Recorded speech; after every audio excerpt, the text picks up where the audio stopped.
But I want to start with a breaking news story. Again, this just came out about 10 minutes ago, and it's an important one because, as you know, I've always said a lot of negative things about the NRA, and I know a lot of right-wing politicians, they're so proud of their A-plus rating from the NRA, an organization that I've always said is a fraudulent, phony organization.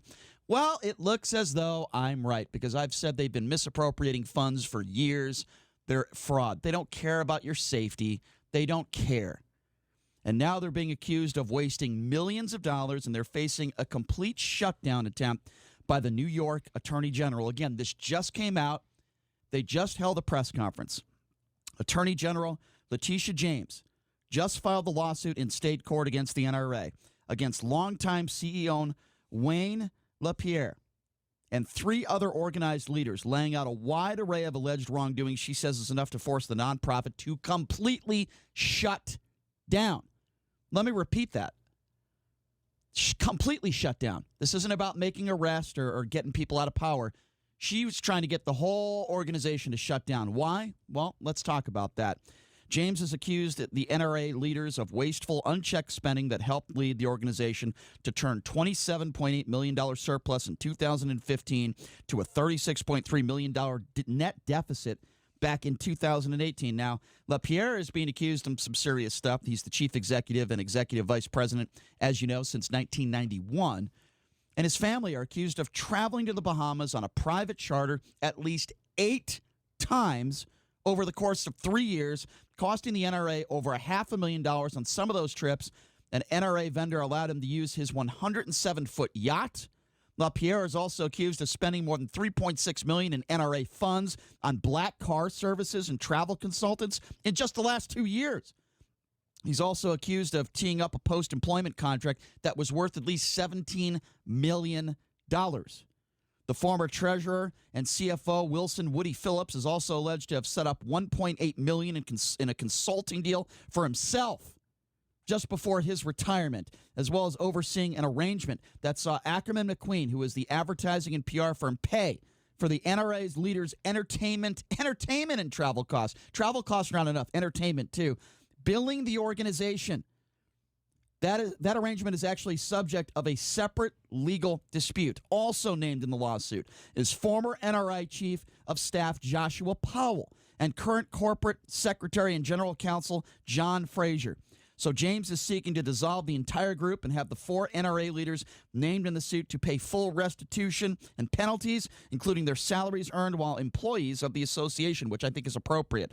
She also seeking a court order barring the leaders from serving on any New York-based charitable boards ever again.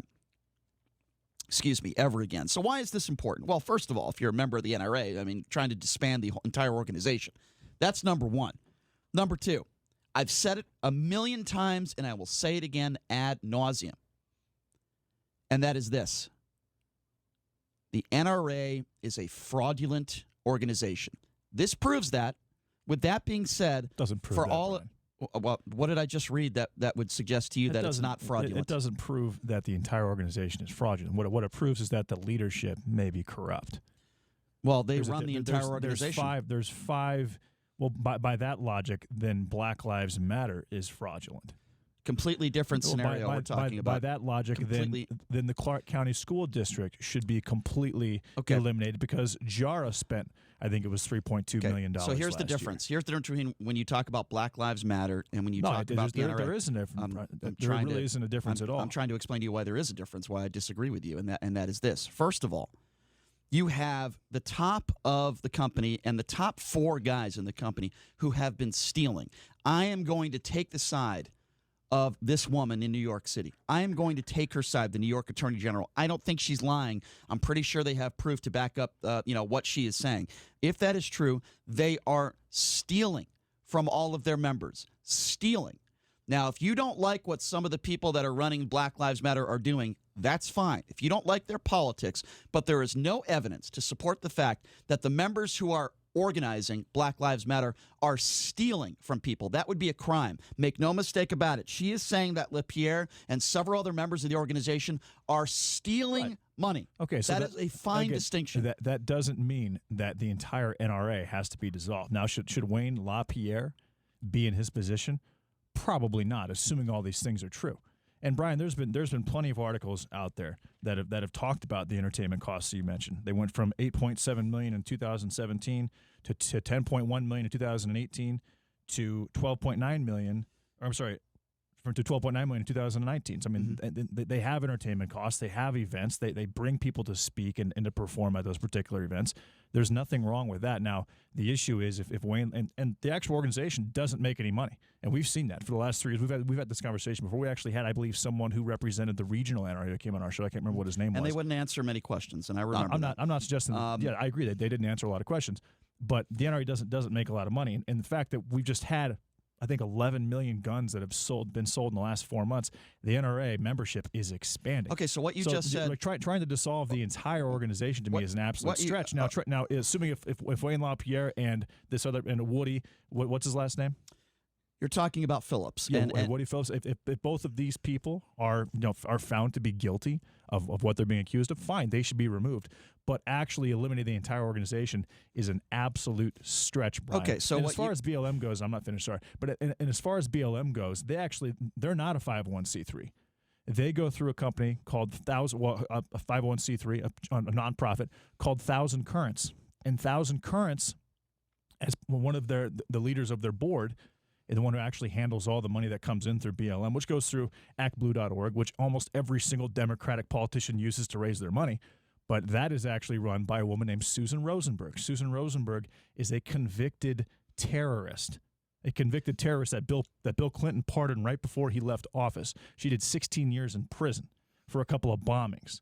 Okay, I don't know what the hell that has to do with what we're talking about. I'm saying what is, does Bill Brian, Clinton have to do with what we're talking about? What I'm saying is, Brian, there's a lot of organizations nationwide that have. I'm not talking about other organizations. We're talking about the NRA. Well, I'm saying if you so it has nothing to do if with you completely dissolve the NRA based on this, then you have to do the exact same thing with a lot of other organizations across the country, and it gets very, very murky. It sets a poor precedent.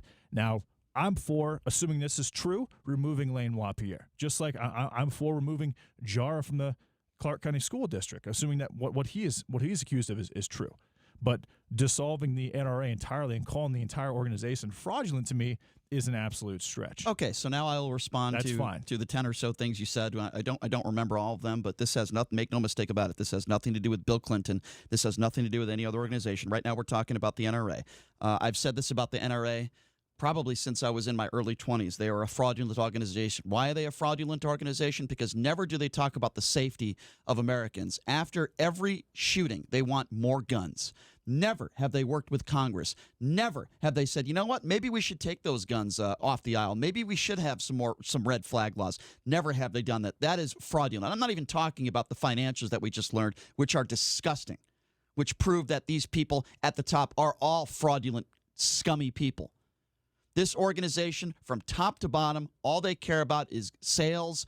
They don't care about the safety of Americans. If they did, they would speak out after these shootings and try to do the things that they should do and the things that Republicans and Democrats should do to ensure our safety. There's a reason why we have more gun violence in this country than any other country in the world. And trust me, folks, more guns are not the answer. So that's number one, and that's why I call them a fraudulent organization. They are. Number two, they put money in the back pockets of idiots like Rubio, like Marco Rubio, or as Donald Trump likes to call him, Little Marco, who has been a fraud his entire life. And I can give you a nice, long laundry list of why Marco Rubio is a complete fraud and a panderer to organizations like the NRA.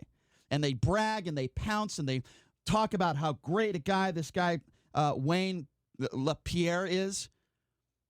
Yeah, they've been praising a man who is a fraud, who steals from his own organization, and they brag, the Jim Marchands of the world, if anybody even knows who the hell that guy is, because he has no chance to win in this state. I'll tell you that right now. But the people out there, the politicians that brag and they care. Listen, some of my friends, by the way, who lost elections here, by the way, brag about their A-plus rating of the NRA. And my comment to them is, okay, you're passionate about guns.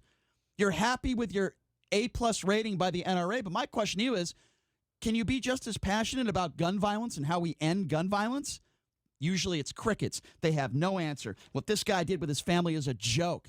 8 trips to the Bahamas on the dime of the NRA and those who pay membership. That is ridiculous. $3.6 million in NRA funds on black car services. And then he tees up this post-employment contract that's worth $17 million, and you got other guys at the top of the NRA organization. The top of the organization, one guy, like I mentioned, Wilson Phillips, who sets up his own $1.8 million consulting right deal. Before retirement, right? Yeah. Tell me that's not on purpose. What his contract looks like. You don't. It's a pension-style situation. You don't know how long he's been with the organization. Well, here's what I do know. Here's what I do know. I know that lots of things like that happen on a pretty consistent basis when someone's about to retire. You have to see exactly what his contract consists. So here's what I do know. We don't know that answer. Okay, but here's what I do know. The New York Attorney General just did a press conference, and she labeled what he did in the speech, and I don't think she would have labeled or listed this if it wasn't fraudulent. She named all those things that I listed, she named in this press conference, and she was serious, and these are bad. It's bad for the NRA, but you know what? Many of the politicians out there are still going to brag about their A-plus rating by the NRA, and I'm so sick and tired of it, and I don't want this conversation to get into gun control, and I know a lot of the idiots out there that talk about how glad they are that they own 300 guns, and more guns are the answer, and every teacher should have a gun in schools. Guns. Well, I will tell you this. If the police is defunded in many places nationwide, then yes, arming yourself is necessary. It's not just the answer; it's necessary, Brian. Okay, it first needs of all, to happen, and that's why people are buying guns right now. So first of all, that's why ever saying it wasn't just after George Floyd the protests took place and the looting and the rioting, et cetera, et cetera. Before that, when this pandemic started, people were thinking, wow, if you're unemployed and you aren't getting money from the federal government for whatever, you're going to need money to protect yourself, your home, and your family. So technically, the NRA does actually protect the best interests of those, but it's of those that choose to arm themselves to protect themselves and their family and their property. All right. Well, first of all, in regards to defunding the police, which is something I hear from the right every day to try to scare people. It's not. If I could just finish, please.